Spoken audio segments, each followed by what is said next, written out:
الشيطان الرجيم بسم الله الرحمن الرحيم إن الذين آمنوا والذين هادوا والنصارى والصابئين من آمن بالله واليوم الآخر وعمل صالحا فلهم أجرهم عند ربهم ولا خوف عليهم ولا هم يحزنون.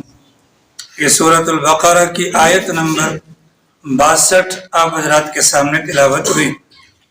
سورۃ البقرہ کے متعلق آپ حضرات جانتے ہیں کہ مدینہ منورہ کے اندر نازل ہوئی ہے، اور مدینہ منورہ کے اندر سرکار دو عالم صلی اللہ علیہ وسلم جب تشریف لے کر گئے تو مکہ مکرمہ میں جن مخالفین کا سامنا تھا ان کو مشرکین مکہ، مشرکین عرب کہا جاتا تھا، اور مدینہ منورہ کے اندر جن مخالفین کا سرکار کو سامنا تھا ان کو یہود مدینہ کے نام سے جانا جاتا تھا.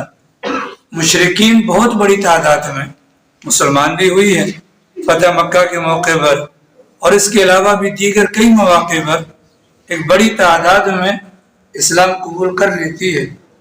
البتہ جو مدینہ کے جو یہودی ہیں یہ لوگ ایمان قبول نہیں کرتے تھے، اور سرکار نے ایک موقع پر فرمایا تھا اگر 10 بڑے بڑے یہودی علماء اگر ایمان قبول کر لیں تو کوئی بھی یہودی بغیر ایمان کے نہیں رہے گا، لیکن یہ ایمان قبول نہیں کرتے تھے. اللہ تعالیٰ نے ایک لمبی صورت کے اندر ان کا لمبا واقعہ بیان کیا، ان کے باپ دادا پر ہونے والے انعامات کو اور احسانات کو گنوایا، اور ان کو بات سمجھائی کہ دیکھو تمہارے باپ دادا پر یہ انعام ہوا اور انہوں نے انکار کیا، اور اس انداز سے ان کے ساتھ پکڑ کا معاملہ ہوا. اب اللہ کی ذات کو جہنم بھرنے کا شوق نہیں ہے، اللہ کی ذات کو جہنم بھرنے کا شوق نہیں ہے. جنت بھی اللہ کی مخلوق ہے اور جہنم بھی اللہ کی مخلوق ہے. نہ تو جنت بھری جا سکتی ہے انسانوں سے اور نہ ہی جہنم بھری جا سکتی ہے انسانوں سے. جب جہنمی جہنم کے اندر چلے جائیں گے اس کے باوجود بھی جہنم بار بار مزید افراد کا مطالبہ کرے گی، یہاں تک کہ اللہ رب العالمین اپنا پاؤں مبارک اس کے منہ پر رکھیں گے تو قطو کے الفاظ آئیں گے، اب بس اب بس، یعنی کہ جگہ نہیں بھرے گی. آخر میں جگہ کو بھرنے کے لیے اللہ رب العالمین یہ معاملہ فرمائیں گے، اپنا پاؤں مبارک رکھیں گے تو جہنم کی جو جگہ ہے اس کے اندر سکڑنا شروع ہو جائے گی اور جگہ تنگ ہو جائے گی، گویا کہ وہ بھر جائے گی. جنت کا معاملہ یہ ہوگا، اللہ نے جنت کو پیدا کر دیا، جتنے بھی لوگ جنت میں جانے والے ہیں کہ جنت میں چلے جائیں گے. جنت میں چلے جانے کے بعد جو باقی ماندہ جگہ باقی بچے گی اس کے لیے اللہ تعالیٰ نئی مخلوق کو پیدا کریں گے اور ان کے ذریعے سے جنت کو اللہ تعالیٰ مکمل کروا دیں گے. اللہ تعالیٰ کو جہنم میں کسی کو بھیجنے کا شوق نہیں. ہر قوم کے اندر اور ہر علاقے کے اندر کچھ لوگ ایسے ہوتے ہیں جو اللہ کی طرف سے ملنے والے وعدوں پر یقین اور وعیدوں سے ڈر اور خوف کھا جاتے ہیں. اب پیچھے جتنی بھی آیات گزری ہیں ان کے اندر یہودیوں کی سرکشی اور اللہ کی طرف سے پکڑ کا ذکر ہے. تو مدینہ منورہ کے اندر جو یہودی آباد ہیں ان میں سے جو نرم خو ہیں، جو اللہ اور اس کے رسول کو ماننا چاہتے ہیں، ان کے دل میں ڈر پیدا ہو گیا اور خوف پیدا ہو گیا کہ ہمارے باپ دادا پر اللہ تعالیٰ کی طرف سے جو پکڑ آئی، اور پھر اللہ نے سابقہ آیت کریمہ کے اندر فرمایا کہ ان پر اللہ نے ذلت کو اور مسکنت کو طاری کر دیا تو یہ ڈر گئے. جب یہ ڈر گئے اس بنیاد پر اللہ تعالیٰ نے ابھی جو آگے والی آیت کریمہ آیت نمبر 62 ہے اس کے اندر اللہ نے قانون بتلا دیا، ایک اصول بتلا دیا. وہ قانون اور اصول کیا ہے کہ اللہ رب العالمین کسی انسان کی شکل، کسی انسان کی قابلیت، کسی انسان کی قومیت، کسی انسان کے زمانے یا کسی انسان کے ہنر یا نسل، اس سے کلام نہیں کرتا. اللہ کو مطلب ہے تو اعمال سے ہے اور ایمان سے ہے. اب اگر کوئی یہودی ہے، اگر وہ ایمان قبول کر لیتا ہے وہ اللہ کا مقرب بن جائے گا. اگر ایک بندہ محمد الرسول اللہ کی امت میں پیدا ہوا، اگر اللہ نہ کرے، اگر وہ ایمان قبول نہیں کرتا، اللہ کا قرب اس کو نہیں مل سکتا. اس آیت مبارکہ کے اندر یہ بات بتلائی گئی. اللہ اصول کا پابند تو نہیں ہے لیکن اللہ اصول کو پسند کرتا ہے. اللہ اصول کا پابند تو نہیں ہے، لیکن اللہ اصول کو پابند اپنا پسند کرتا ہے. جو کوئی بھی اللہ کی طرف سے بیان کردہ اصول کے مطابق اپنے آپ کو ڈھال دے گا، اللہ کی مدد، اللہ کی نصرت اس بندے کے ساتھ ہو جائے گی. یہاں تک یہ بات واضح ہو گئی. 4 فرقوں کا ذکر کیا یہاں پر، اور 5ویں فرقے کا ذکر آگے 17ویں سپارے میں سورۃ الانبیاء کے سورۃ الحج کے اندر آئے گا. 5 فرقے جب سرکار دو عالم صلی اللہ علیہ وسلم نے اعلان نبوت کیا تو دنیا کے اندر اس وقت 5 قسم کے لوگ آباد تھے. ایک کو مومنین کہہ دیں جو سرکار پر ایمان لے آئے، ایک کو یہودی کہہ دیں، ایک کو عیسائی کہہ دیں، ایک کو صابی کہہ دیں، اور ایک کو مجوسی کہہ دیں. یہ 5 قسم کے لوگ ہیں. ان 5 میں سے 4 کا ذکر یہاں پر اور 5ویں کا ذکر آگے آئے گا. اللہ تعالیٰ نے نام لے لے کر گنوایا کہ اگر اللہ کا تعلق کسی سے ہے اسی سے ہوگا، بھلے وہ کوئی بھی ہو. جو ایمان قبول کرے، جو اعمال صالحہ کو اپنائے، جو ایمان قبول کرے، جو اعمال صالحہ کو اپنائے. کوئی یہ نہ سمجھے کہ میرا باپ دادا یہودی تھا، اب اگر میں ایمان قبول کر لوں گا تو وہی باپ دادا پر جو ذلت اور مسکنت تھی وہ مجھ پر آ جائے گی. نہیں، بلکہ اگر ایمان قبول کر لیتے ہو تو وہ داغ اور دھبا جو تمہارے باپ دادا پر لگا تھا وہ تم پر اللہ کی ذات لگنے نہیں دے گی. ٹھیک ہے جناب. پہلے نمبر پر آگے مومنین. الحمدللہ مومن ہیں. ہمارے 2 نام ہیں، ہمیں مومن بھی کہا جاتا ہے اور ہمیں مسلم بھی کہا جاتا ہے. مسلمان، مومن ایمان اس کا تعلق دل سے ہوتا ہے، اور مسلم اسلام اس کا تعلق ظاہر سے ہوتا ہے. مومن ایمان دل سے تعلق رکھتا ہے، مسلم اسلام ظاہر سے تعلق رکھتا ہے. اللہ نہ کرے، ثم اللہ نہ کرے، 100 بار اللہ نہ کرے، ہمارے لیاری کا علاقہ مسلمانوں کا علاقہ ہے. ایسا ہے کہ نہیں؟ الحمدللہ. یہاں پر اگر کسی انجان بندے کی لاش مل جاتی ہے، کسی انجان بندے کی لاش مل جاتی ہے، اس انجان بندے کے بارے میں ہمیں پتہ نہیں کہ یار یہ بندہ کافر ہے یا مسلم ہے، اور ہمیں کوئی علامت بھی ایسی نہیں دکھتی، کیونکہ داڑھی مسلمانوں کی شان تھی. اب تو مسلمان بھی منڈواتے ہیں. بعض ہمارے والے اپنے دل کو خوش کرنے کے لیے چند بال یہاں پہ رکھ لیتے ہیں، یا وہ مشین سے یا کینچی سے چھوٹا کرواتے ہیں. یاد رکھنا، اللہ میاں کو دھوکہ نہ دیں. اللہ نے اگر ایسی داڑھی کو پسند کرنا ہوتا، اگر ایسی داڑھی کو پسند کرنا ہوتا تو 1.25 لاکھ انبیاء کرام کو بھی اللہ کہہ دیتے کہ داڑھی تھوڑی چھوٹی کروا دیں. آئی سمجھ میں؟ ایسی داڑھی نہیں ہے، یہ دل کو دھوکہ ہے. اس کے مقابلے میں داڑھی منڈنے والا کم گناہ گار ہے، کیونکہ داڑھی منڈا یہ سمجھے گا میں گناہ کر رہا ہوں، اور جو کترتا وہ کیا کہتے ہیں، ہے تو صحیح، ہے تو صحیح. پھر بعضوں نے کہا جو 40 قدم سے نظر آئے، پتہ نہیں یہ کون سی روایت ہے. یہ ساری بکواسات ہیں. بہرحال اب وہ بندے کی لاش مل گئی، اب ہمیں پتہ کوئی نہیں کہ یار یہ مسلم ہے یا غیر مسلم ہے. اب کیا کریں جناب؟ تو ہمارے بڑے فرماتے ہیں علاقہ دیکھو، علاقہ کس کا ہے؟ مسلمانوں کا. علاقہ کس کا ہے؟ مسلمانوں کا. علاقہ مسلمانوں کا ہے. اب اس بندے کی لاش کو اٹھا کر مسلمانوں کے قبرستان میں دفن کر دو. احتمال ہے کہ یہ بندہ مسلمان ہوگا، اگرچہ وہ مسلمان نہیں ہے، کیونکہ اس کے ظاہری حلیے سے پتہ نہیں چل رہا، اس کے ظاہری حلیے سے پتہ نہیں چل رہا.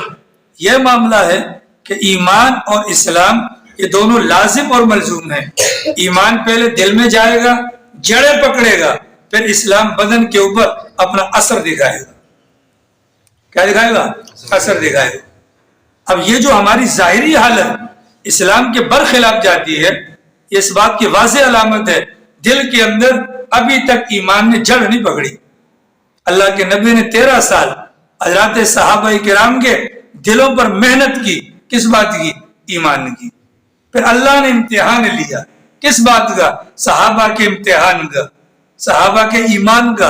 امتحان لینے کے بعد اللہ نے حضرات صحابہ کرام کے دلوں کے متعلق جو نتیجہ بتلایا، وہ الزمہم کلمۃ التقوی وکانوا احق بها اہلہا، کہ اللہ نے صحابہ کرام کے دلوں کو تقوی کے ساتھ لازم پایا. مطلب ان کا دل تقوی سے بھرپور تھا، ایمان تھا. پھر ظاہر میں اسلام بھی آ گیا. جب ظاہر میں اسلام آیا تو تو کافر آ کر پوچھتے تھے سر صدارت تمہارا قرآن کہاں ہے، تمہارا قرآن کہاں ہے؟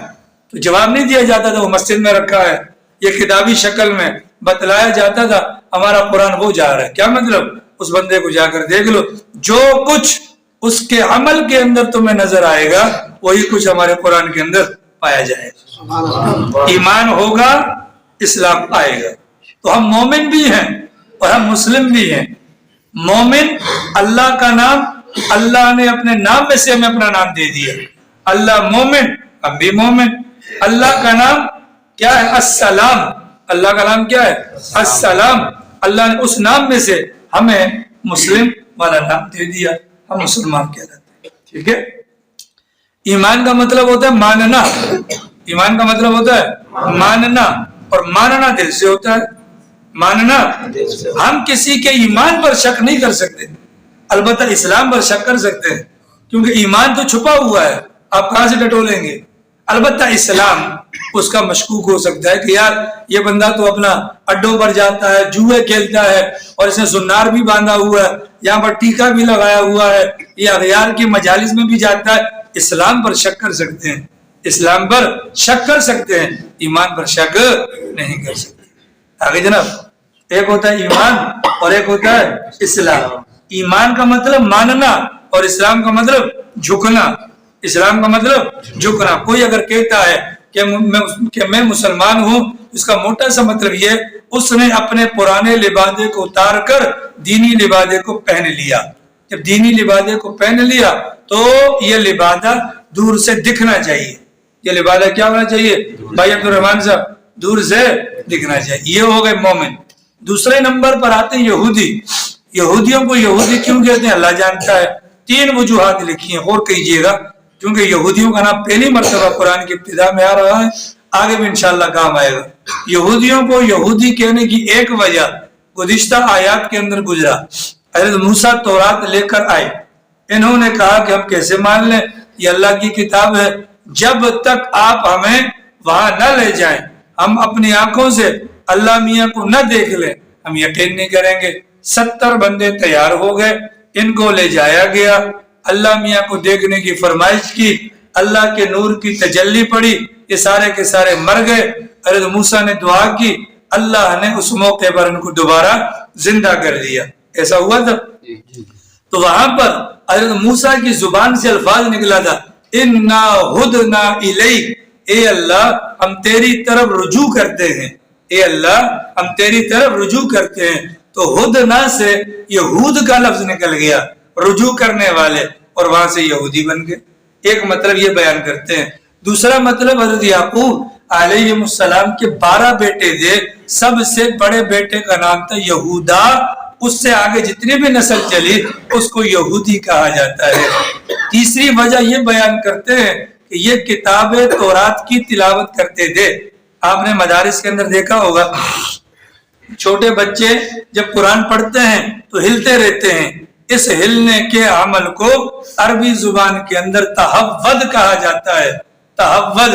تو یہ بھی تورات پڑھتے تھے، ہلتے تھے، تو وہاں سے ان کا لفظ یہودی نکل آیا۔ تو یہ یہودی ہیں۔ یہ کون ہے؟ یہودی۔ خطرناک ترین قوم تھے، اس سے بڑھ کر خطرناک کوئی نہیں آیا۔ میں نے کل آپ کو بتلایا کہ تقریباً 300 کے لگ بھگ انبیاء کرام کو شہید کیا۔ یہ تو چھوٹی موٹی خباثتیں تھی، ان کی سب سے بڑی خباثت یہ تھی، ان کا عقیدہ خراب ہو گیا تھا۔ یہ کہا کرتے تھے اللہ کی ذات کسی نہ کسی چیز کے اندر آ کر حلول کر جاتی ہے، گھس جاتی ہے، جیسے کہ بچڑے کے متعلق انہوں نے کہا اللہ کی ذات بچڑے کے اندر آ گئی تھی۔ عقیدہ ان کا خراب تھا۔ حضرت موسیٰ پر انہوں نے الزام لگایا کہ موسیٰ عمران کا بیٹا نہیں، یوسف نجار کا بیٹا ہے، گویا کہ ان کی والدہ زانیہ تھی۔ حضرت ہارون کا انتقال ہوا، ان ظالموں نے حضرت موسیٰ سے کہا، لوگوں کو کہنا شروع کر دیا ہارون کو موسیٰ نے مارا ہے، ہارون کو موسیٰ نے مارا ہے۔ حضرت موسیٰ کیوں ماریں گے؟ دنیا کے اندر حضرت موسیٰ واحد انسان ہیں جنہوں نے اپنے بھائی کی سفارش کی، اور ان کی سفارش پر اللہ نے ان کو نبوت عطا فرمائی۔ یہ تو اتنا بڑا احسان ہے۔ اللہ نے خود حضرت موسیٰ نے خود کہا وَشَرِكْهُ فِي أَمْرِي، ان کو میرے کام میں میرے ساتھ شریک کر دیجئے۔ ٹھیک ہے, کتابوں میں لکھا ہے جب ان کا الزام حد سے بڑھ گیا, اللہ نے موت کے بعد حضرت ہارون کو زندگی عطا فرمائی اور انہوں نے اٹھ کر گواہی دی کہ ظالموں میں طبعی موت مرا ہوں, مجھے موسیٰ نے نہیں مارا. اتنے ظالم لوگ تھے. حضرت عیسیٰ کے متعلق انہوں نے قتل کرنے تک کے لیے کوشش کی. حضرت مائی مریم پر زنا کی تہمت لگائی. یہ گندے عقائد کے مالک یہودی کہلاتے تھے. تیسرے نمبر پر آتے عیسائی. عیسائیوں کو عیسائی بھی کہتے ہیں, لیکن قرآن کریم کے اندر ان کو جب مخاطب کیا گیا یا ان کا جب تذکرہ کیا گیا تو ان کو نصارہ کہا جاتا ہے, اور عیسائی عام اردو زبان کے اندر عام طور پر استعمال ہوتا ہے. ان کو نصارہ کہنے کی کیا وجہ ہے اللہ جانتے ہیں.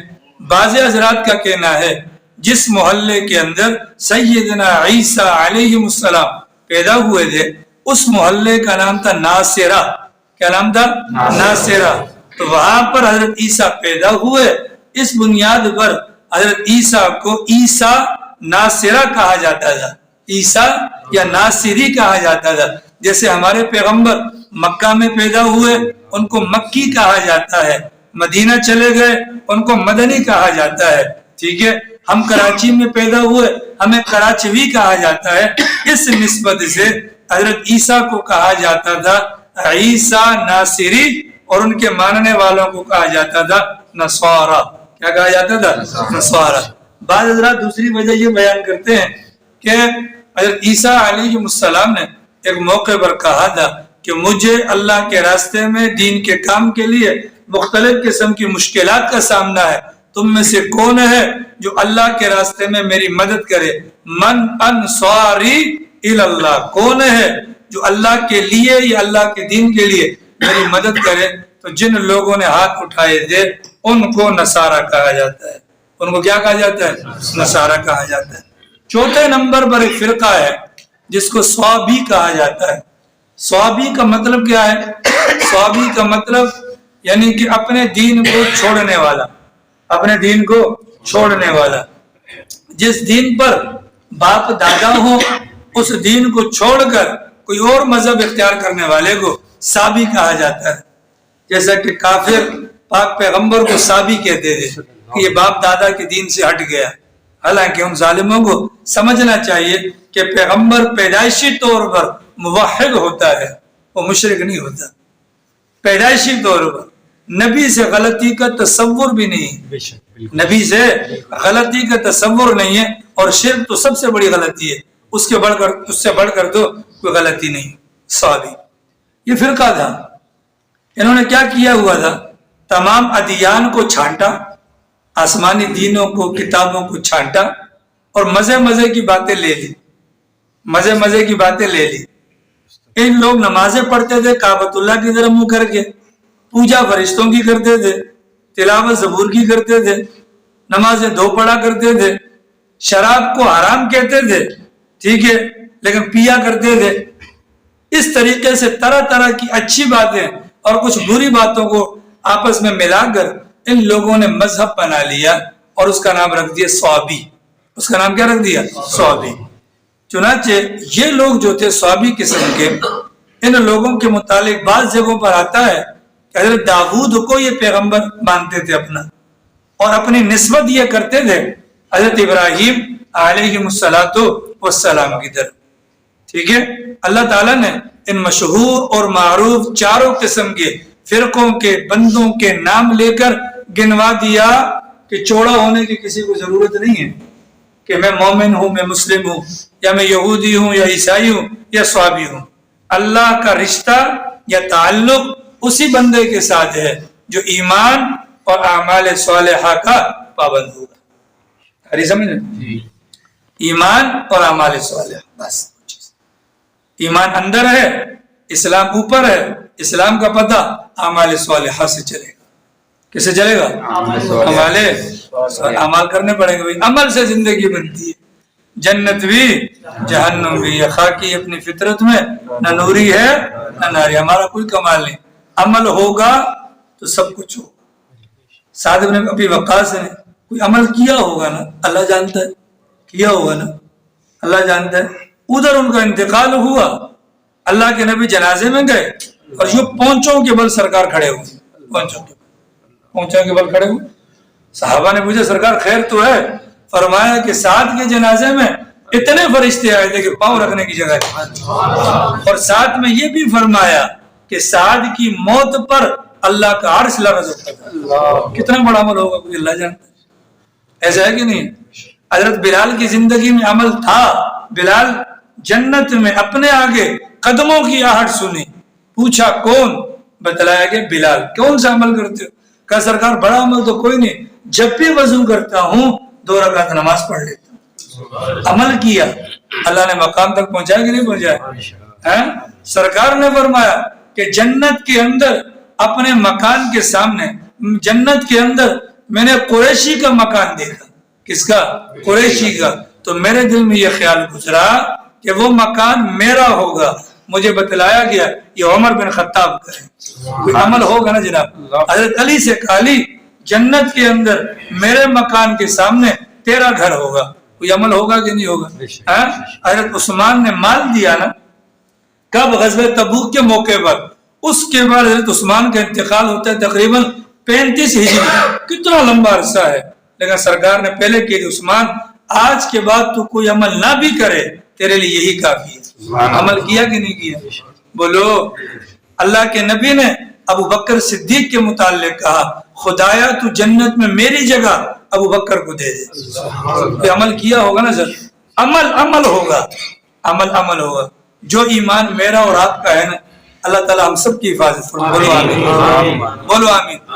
اتنا بڑا پھونترو موبائل پکڑا ہوتا ہے، اس کو چلانے کا آج بھی بج رہا تھا. میں نے کل سمجھایا اور ظالموں نہیں نمازیں خراب کرو، نمازیں نہیں خراب دو، نمازیں نہیں خراب. آ رہی سمجھ؟ آج بھی بجانا. اور ظالموں جب موبائل استعمال، جب اب لوٹا لے کر آتے ہو، جو گھر پہ ہمارے بچے ہیں، بچہ جب اس قابل ہوتا ہے کہ باتھ روم میں اس کو بھیجا جائے، سب باتیں اس کو سکھائی جاتی، بیٹا یہ لوٹا ہے، دائیں ہاتھ میں پکڑنا ہے، بائیں سے دھونا ہے، یہ نہیں بتائی جاتی. تو یہ پھنترو لیا، اس کو سیکھو تو صحیح کہ نماز میں بچہ بند کیسے کرنا ہے. مسئلہ تو آگے پوچھو کیا وجہ ہے. رکعت حاصل کرنے کے لیے رکوع میں ہوتے ہیں. عجیب لوگ ہیں. کیا ضرورت ہے؟ کیا ضرورت ہے؟ کوئی ضرورت ہے؟ ہاتھ چھوڑ لو. خدا کے گھروں کو تو اس گند سے، آلودگی سے، ان گانوں سے پاک رکھو یار. اور میں آپ کو بتا رہا ہوں اتنا نہ تنگ کرے. خدا کی قسم اس مسجد میں جنات بھی ہیں. ایسا نہ ہو کہ کسی دن آپ لوگوں کی شامت آ جائے. ٹھیک ہے، سارے ہماری طرح گناہگار نہیں بھائی، نیک بھی ہوتے ہیں. آ رہی سمجھ میں؟ جب مسجد کے اندر آئے دماغ کو تو حاضر کر لو. خدا کے بندے خدا کے گھر پر جا رہے ہو، خالق سے رابطہ شروع، مخلوق سے رابطہ ختم کر دو. ختم. چلو بھول گئے، انسان ہے، نکال کے بند کر دو اس کو یار. اس کو بند کرنے کا طریقہ ہوتا ہے، یہ بٹن ہے سائڈ میں، یہ بند کر دو، ٹون بند ہو جائے گی. آ رہی سمجھ میں؟ اس کا کیا مطلب ہوا کہ نہ دل میں نماز کی عظمت ہے، نہ ہی ظاہر کے اندر اس کے مطابق عمل ہے. آ رہی سمجھ میں؟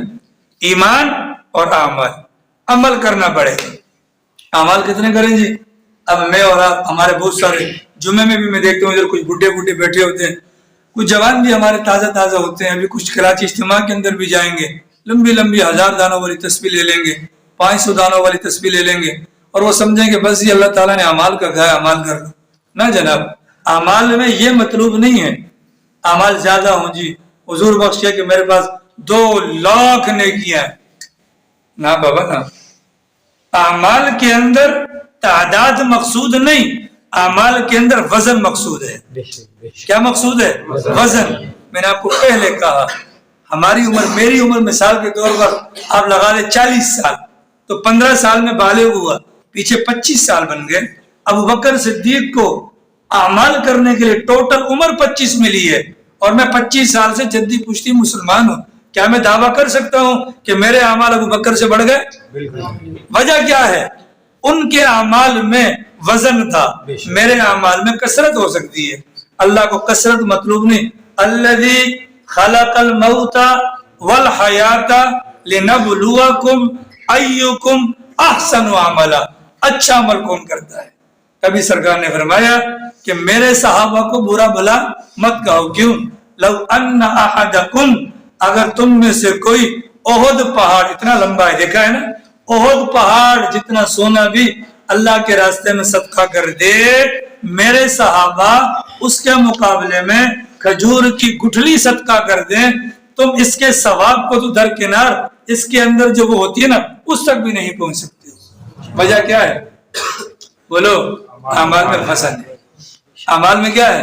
الحمدللہ ہمارے اعمال ہیں، ایسی بات نہیں، میں تو دیتا رہتا ہوں، خیرات بھی کرتا رہتا ہوں، کرتے رہنے سے کچھ نہیں، اصل کمال تو تب ہے جناب آپ کے یہاں وہ اعمال قبول ہوئے، اس اعمال پر یا اس عمل کے اوپر آپ کسی مقام کو پہنچے کہ نہیں؟ بولو آ رہی تم؟ یہ تسبیحیں جیب میں ڈال لیا کرو، ٹھیک ہے؟ اس تسبیح کو ہمارے بزرگ کہتے ہیں یہ مذاکرہ ہے یا تذکرہ ہے، یاد دہانے کا سبب ہے، لیکن اس کا بھی طریقہ کار ہے۔ اعمال ہیں پر جگہ کا پتہ نہیں۔ قرآن کریم کی تلاوت کتنا اچھا کام ہے کہ نہیں؟ اس کو وضو خانے میں کرو گے؟ بولو، ذکر اذکار کرنا کتنی خوبی کی بات ہے، بیت الخلاء میں کرو گے؟ کوئی بیت الخلاء میں کھڑا ہے آپ اس کو سلام کرو گے؟ وجہ کیا ہے؟ ہم کہیں گے جگہ نہیں۔ تو ذکر کی بھی جگہ ہوتی ہے اور ذکر کا بھی طریقہ ہوتا ہے۔ اعمال بھی کرتے ہیں پر سیکھ کر نہیں کرتے۔ جب کام کو سیکھ کر نہیں کیا گیا تو پھر کیا ہوگا؟ اگر میری گود میں، خیر مجھے تو گاڑی نہیں آتی، اعجاز کو آتی ہے، ملک کو بھی آتی ہے، اب اگر ملک اسٹیئرنگ پہ بیٹھ جائے، اگر ملک اسٹیئرنگ پر بیٹھ جائے اور اس کی گود میں بندر بٹھا دے اور بندر اگر اسٹیئرنگ کے ساتھ کھیلتا رہے تو کوئی بیوقوف ہی ہوگا جو کہے گا کہ بندر گاڑی چلا رہا ہے۔ سب کیا کہیں گے؟ ملک گاڑی چلا رہا ہے۔ وجہ ملک نے سیکھا ہوا ہے، بندر نے گاڑی چلانا نہیں سیکھی۔ اگر بندر کو اسٹیئرنگ پر بٹھاؤ گے تو تباہی پلس بربادی ہو جائے گی۔ ایسا ہے کہ نہیں؟ ہمارا معاملہ بھی کیا ہے؟ ہم نے باپ دادا سے دین کو لیا، ایمان کو لیا، آج تک اس کو سیکھ نہ سکے، بیڑا غرق کر دیا ہم نے۔ رگڑتے ہیں جوان کے بچے، ماتھے پر نشان آ جائے، ٹھیک ہے؟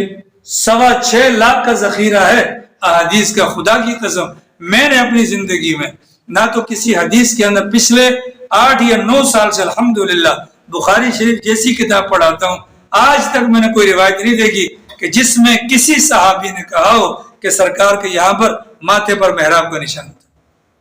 ان سے بڑا کوئی سجدے گزار تو نہیں تھا۔ ہم اس کے چکر میں لگے ہوئے ہیں، اس کو کالا کروا بیٹھے ہیں، اس کو کیا کروا بیٹھے ہیں؟ کالا۔ عمل کرنا ہے الحمدللہ کرتے ہیں پر سیکھ کر کرنا ہوگا۔ کیا ہوگا بھیا؟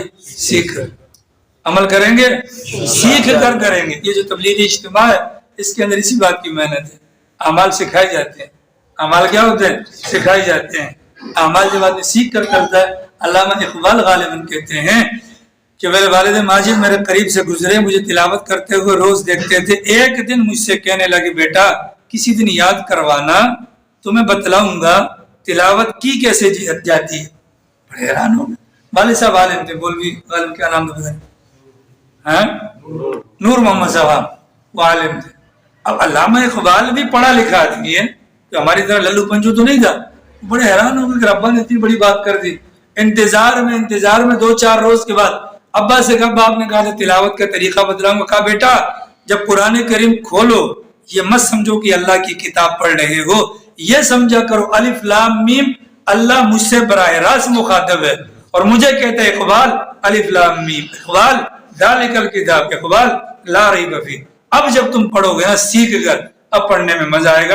اور پھر آپ جانتے ہیں پھر اقبال نے اس طرز پر پڑھنا شروع کیا، اتنا روتے تھے، اوراق بھیگ جاتے تھے، باقاعدہ اوراق کو خشک کرنے کے لیے دھوپ کا سہارا لینا پڑتا تھا۔ سیکھ کر کرنے سے مزہ آئے گا۔ مولانا رشید احمد صاحب گنگوئی رحمۃ اللہ علیہ ہندوستان کے سب سے بڑے عالم دین ہیں، اتنے بڑے کہ نہ پوچھو۔ اس زمانے میں مفتی کا لفظ نہیں بولا جاتا تھا، مولوی بولتے تھے، اس وجہ سے، ورنہ یہ مفتیوں کے بھی باپ تھے۔ حاجی امداد اللہ صاحب مہاجر مکی رحمۃ اللہ علیہ حاجی صاحب تھے، حج کیا ہوا تھا۔ ملاقات کے لیے مولانا رشید احمد صاحب گنگوئی رحمۃ اللہ علیہ گئے اور رات گزارنے کے لیے حضرت نے کہا، حاجی صاحب نے، کہ مولانا رات ہمارے پاس گزار دیں۔ کہا ٹھیک ہے جی گزار دیں۔ اور حاجی امداد اللہ صاحب مہاجر مکی رحمۃ اللہ علیہ نے اپنے خادم سے کہا کہ مولانا کی چارپائی میرے برابر میں لگا دیں۔ کہا ٹھیک ہے جی لگا دی۔ تہجد کا وقت ہوا، حاجی صاحب بھی اٹھے تہجد کے لیے، مولانا بھی اٹھے تہجد کے لیے۔ حاجی صاحب نے بھی ذکر کرنا شروع کیا اور مولانا نے بھی ذکر کرنا شروع کیا۔ حاجی صاحب نے کان میں کہا مولانا ذکر تو ماشاءاللہ کر رہے ہیں، تھوڑا سیکھ کر اگر کر لیں تو فائدہ ہو جائے گا، تھوڑا سیکھ کر لیں تو فائدہ ہو جائے گا۔ انہوں نے حضرت میں تو سیکھا ہوں، کہا نہیں میں ذرا طریقہ بتاتا ہوں، اس طریقے کے مطابق کر لیں۔ وہ طریقہ کیا تھا؟ لا الہ الا اللہ۔ اب جب حاجی صاحب نے سمجھایا تو مولانا رشید احمد صاحب گنگوئی رحمۃ اللہ علیہ دھنک رہ گئے کہ آج تک ہمیں اس طرف سوچ بھی ہماری نہیں گئی کہ ذکر کرنے کا طریقہ یہ ہوتا ہے۔ پیچھے انہوں نے علم دین حاصل کیا، کہاں تک پہنچ گئے ہوں گے، لیکن نہیں، وہاں پر ایک الگ فیلڈ تھی، مسائل میں اپنی درجے پر تھے، لیکن ذکر ایک الگ فیلڈ ہے، اس کو سیکھنا پڑے گا۔ کیا کرنا پڑے گا؟ تو یہ بھی کراچی اجتماع ہے نا۔ سب سے پہلی بات تو یہ میرے بھائیوں دوستوں بزرگوں، تبلیغ بولتے ہیں بھائیوں دوستوں اور بزرگوں، ہم میں سے ہر مسلمان کو چاہیے اپنی زندگی میں 4 مہینے لگائیں۔ میرے پیچھے دم نہیں پکڑ لینا، اس دن میں نے ترغیب دی، بارے دو نے میری دم پکڑ لیجیے، آپ جائیں گے تو ہم بھی جائیں گے، ہم یہ چھک مار رہے ہیں یار، کام کر رہے ہیں نا بھائی، آپ دم نہیں پکڑو، کسی کی آنکھ نہیں بنو، آپ جاؤ، ہر بندہ جائے تبلیغ میں۔ چلتا پھرتا مدرسہ ہے، اللہ کی طرف سے بہت بڑی نعمت ہے، اس کے ناقدری نہ کریں۔ ان سے پوچھیں کہ چائنا سے امریکہ سے آتے ہیں سفر کر کے لاکھوں روپیہ لگا کر۔ آپ تمام احباب سے میری گزارش ہے اپنے من میں جھانکیں، اپنی کمیوں کو کوتاہیوں کو اپنے دماغ میں بٹھا کر اللہ کے لیے ارادہ کر لیں اور اللہ سے مانگنا شروع کر دیں، اے اللہ تو ہمیں اپنے دین کے لیے قبول کر لیں۔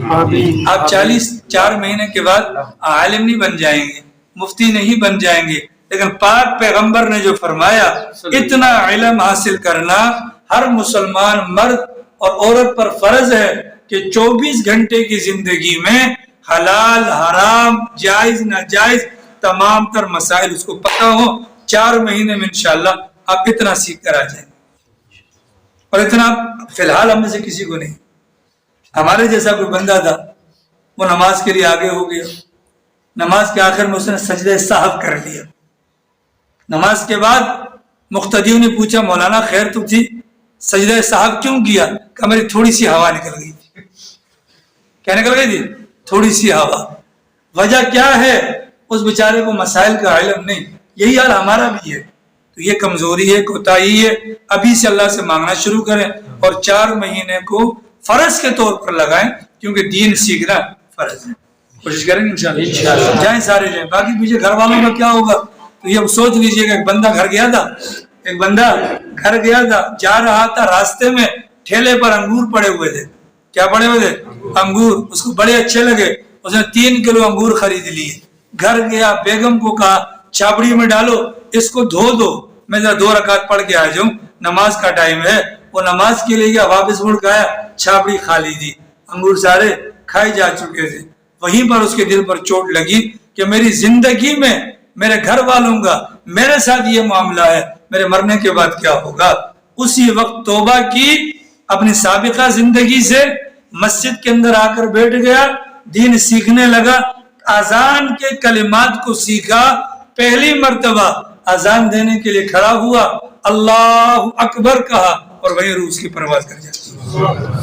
ٹھیک ہے جناب، گھر والوں کو چھوڑیں، محلے والوں کو چھوڑیں، دین سیکھ کر آئیں گے تو انشاءاللہ یہ سارے دوبارہ مل جائیں گے۔ ٹھیک ہے، ان الذین آمنوا، بلا شبہ وہ لوگ جو ایمان لائے یعنی جو مومن ہونے کا دعویٰ کرتے ہیں، والذین ہادوا، اور وہ جو یہودی ہوئے، والنصارى، اور وہ جو عیسائی ہوئے، والصابئین، اور وہ جو صابی ہوئے، ان میں سے جو کوئی بھی من آمن باللہ والیوم الآخر، جو اللہ پر اور یوم آخرت پر ایمان لے آیا، وعمل صالحا، نیک اعمال کر لیے، فلہم، ان لوگوں کے لیے اجرہم، اجر ہے، عند ربہم، ان کے پروردگار کے پاس، ولا خوف علیہم، نہ تو ان پر کوئی خوف ہوگا، ولا هم یحزنون، اور نہ ہی وہ غمگین ہوں گے۔ خوف آگے آنے والے اور غم پیچھے چھوڑ جانے والا۔ تو جو ایمان باللہ اور یوم آخرت ہوگا ان کو نہ تو خوف ہوگا اور نہ ہی کوئی غم ہوگا۔ اللہ پاک توفیق عمل نصیب فرمائے، باقی انشاءاللہ کل